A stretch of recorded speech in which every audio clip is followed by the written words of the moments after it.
he's not. "What do you want?" She screams into the dimness, fists clenched at the shadows. But she's alone. The drumming in her chest slows back to a steady beat. Maybe she's going mad. Somewhere above her, the soft form of Petey is waiting. Isobel. Isobel stares at the photograph of the man and tries to feel something other than minor distaste. The blank eyes and rough skin don't make her recoil, even though she knows what he's been accused of. Instead, she spots her thumbnails at the edges and thinks vaguely that it's time to book another manicure. She shifts in her chair and stares at the wall of glass beyond her desk. If she stood in front of it, as she does sometimes, she would see the city stretched in all directions below, lines of traffic inching along its streets. But she doesn't, and all she can see is a block of murky morning sky. She puts the photograph down and listens to her colleagues arriving for the day, the artificial call of computers being switched on and snippets of conversation. Bernard asks Penny, the receptionist, how her weekend was, before Madeline, the paralegal, butts in about the photocopier. Their banter is irritating. Isobel's been in since daybreak.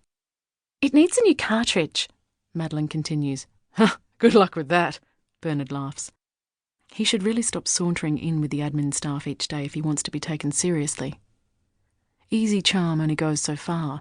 There's more to this job than being personable.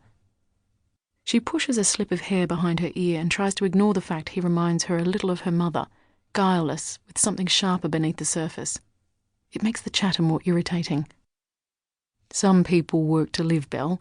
It's not always the other way," Marcus said to her as they got ready for bed one night.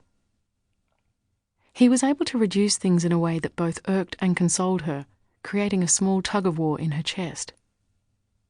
She arranged the file notes on her desk and contemplates closing the door as Malcolm does his morning rounds.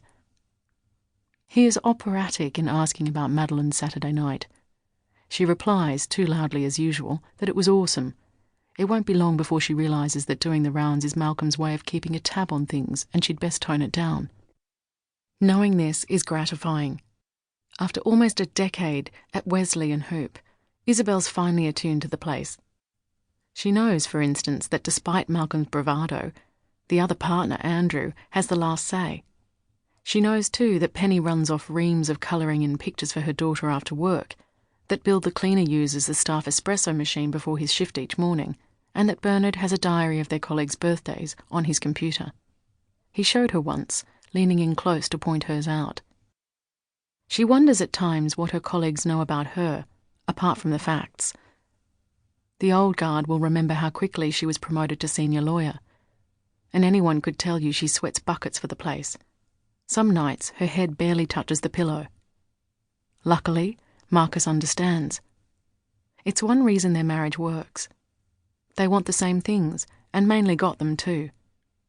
The house, a stone's throw from the city, with a second one on the coast. The hard work pays off. It's lonely at times, of course, but long hours at the firm mostly keep her doubts at bay.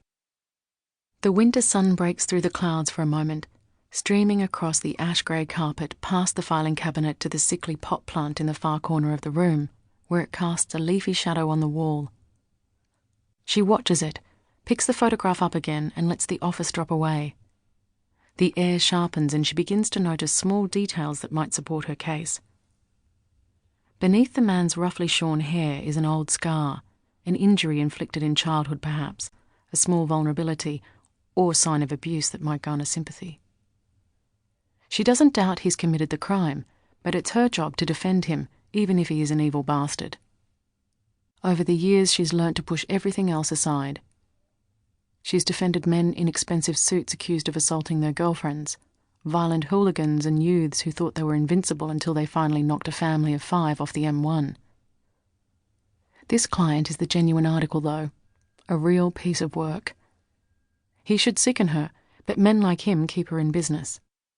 Plus, it gives her a secret thrill to be so close to danger, satisfying a part of her that money and comfort certainly can't. The phone on her desk lights up before Penny announces that her mother, Grace, is on the line. "Ask her to wait.